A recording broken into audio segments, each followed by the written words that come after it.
Pemirsa, kembali lagi di Lunch Talk, kita masih membahas terkait flu burung yang datang lagi.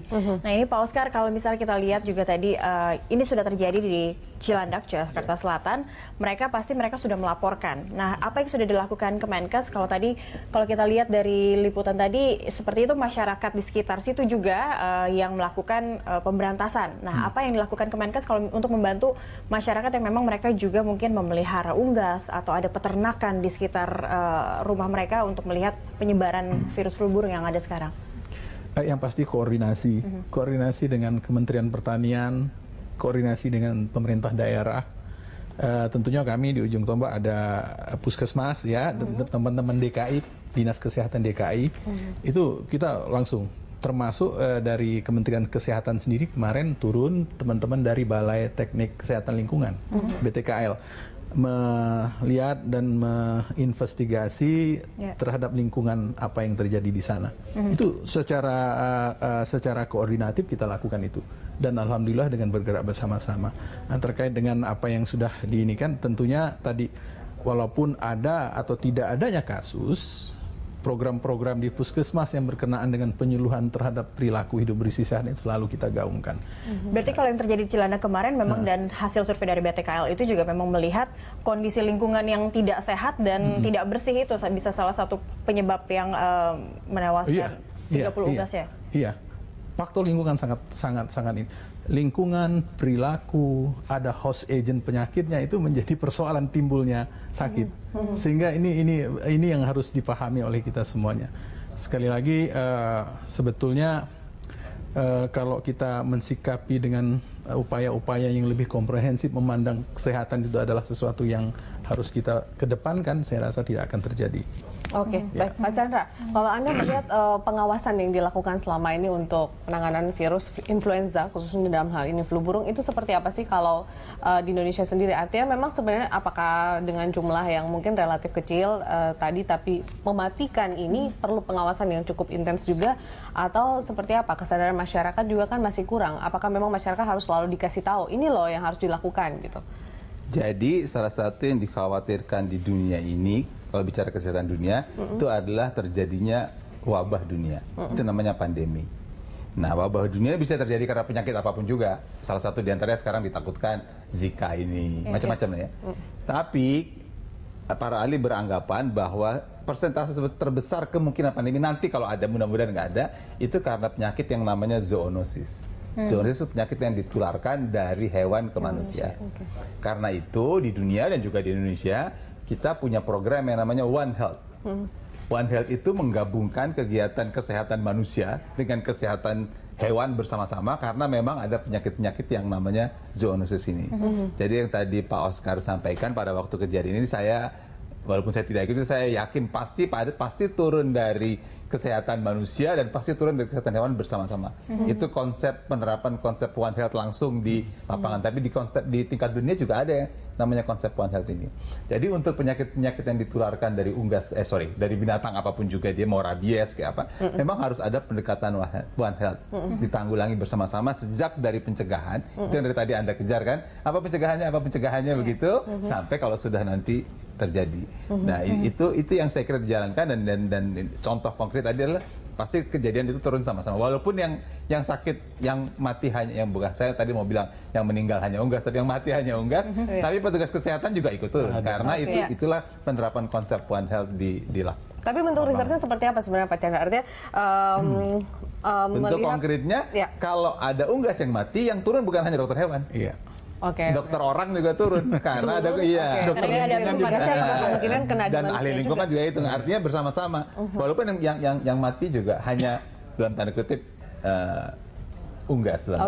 Sejauh ini kegiatan One Health sendiri artinya cukup masif juga dilakukan begitu di Indonesia dalam rangka penanggulangan atau pencegahan flu burung ini.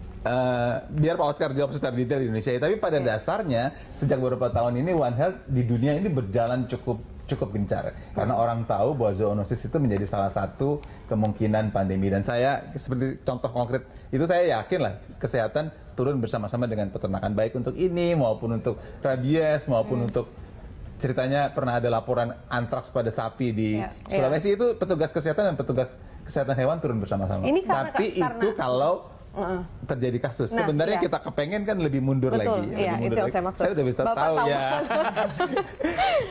Kita maunya lebih mundur Iya, lagi. Itulah yang tadi disebut Pak Oscar sebagai pola hidup bersih dan sehat.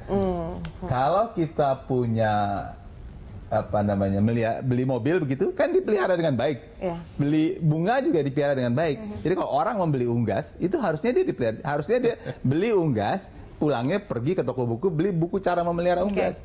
Jangan beli unggas terus didiemin Jadi begitu dari aja. perilaku untuk memelihara yang tidak baik saja sudah bisa terlihat akan terjadi terjangkit seperti apa terhadap unggas ya. Iya, artinya kalau unggasnya sakit apapun kan kemungkinannya bisa. Kalau kita memelihara sesuatu itu harus divaksinasi misalnya, maka kita lihat juga aturan unggasnya. Jadi kita tidak bisa beli unggas kemudian kita lepas begitu saja. Ini yang beli unggas satu-satu ya, apalagi yang peternak. Jadi kalau hanya memelihara saja seperti itu karena hobi itu juga. ya, hobi itu harus diikuti tanggung jawab lah. Hobi yang bertanggung jawab gitu. Ya. Ya. Ini kalau koreksi jika data ini salah, di tahun 2005 ada 130 kasus untuk di Indonesia dan ada 110 meninggal di Indonesia, bahkan itu datanya tertinggi di dunia untuk yang terjangkit virus flu burung. Nah, apakah kondisi itu bisa lagi terjadi di Indonesia melihat pengalaman yang kemarin ada 30 unggas tewas mati di Cilandak? Secara umum saya jawab secara umum saja ya. Secara umum peaknya, jadi untuk wabah itu selalu angkanya rendah, terus dia naik itu apapun juga di negara manapun juga. Naik kemudian dia turun dan memang biasanya hilang. Yeah.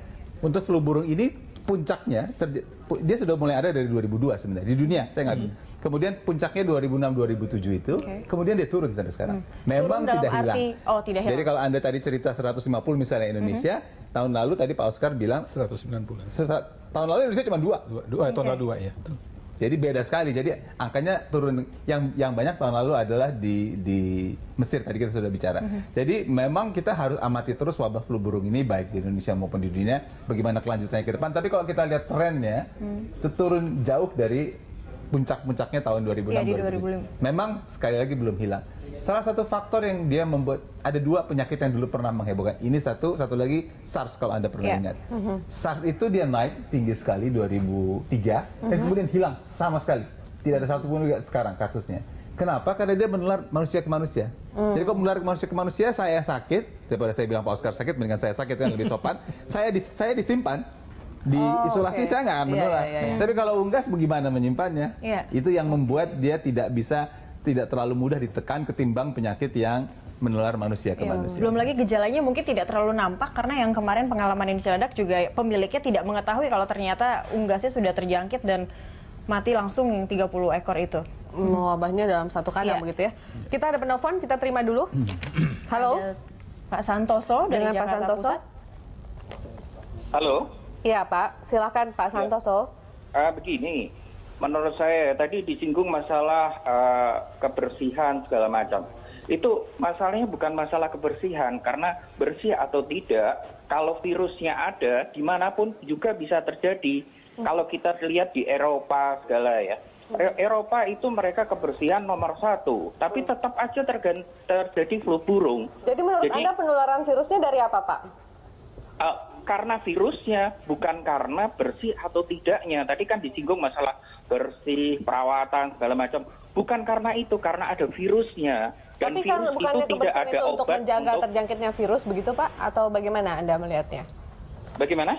Bukankah kemudian dengan menjaga kebersihan itu adalah langkah awal kemudian agar tidak mencegah terjadi tapi virus? bukan masalah itu yang utama. Nanti masyarakat akan berpikir begini, kalau bersih, maka dari itu virusnya nggak ada. Wah, itu malah salah nanti. Karena masyarakat kita, bukan apa-apa ya, mereka agak susah untuk menganalisa sesuatu. Nanti dia pikir semua bersih, maka nggak ada virusnya. Oh, nggak begitu. Jadi mungkin harus dikasih tahu bahwa ada wabah flu burung yang terjangkit. Jadi kalau virusnya ada, mau bersih seperti apapun juga akan terjadi. Begitu terjadi, maka itu harus dimusnahkan. Itu yang harus ditekankan. Jadi bukan masalah bersih atau tidak, perawatannya harus seperti ini. Oh, enggak, tapi virusnya yang Tapi menurut Anda Pak Santoso, informasi yang diterima masyarakat ini memang masih kurang ya Pak? Ya seperti itulah yang ada. Ya, saya rasa cukup lah. Ya. Oke, baik. Terima kasih Pak Santoso.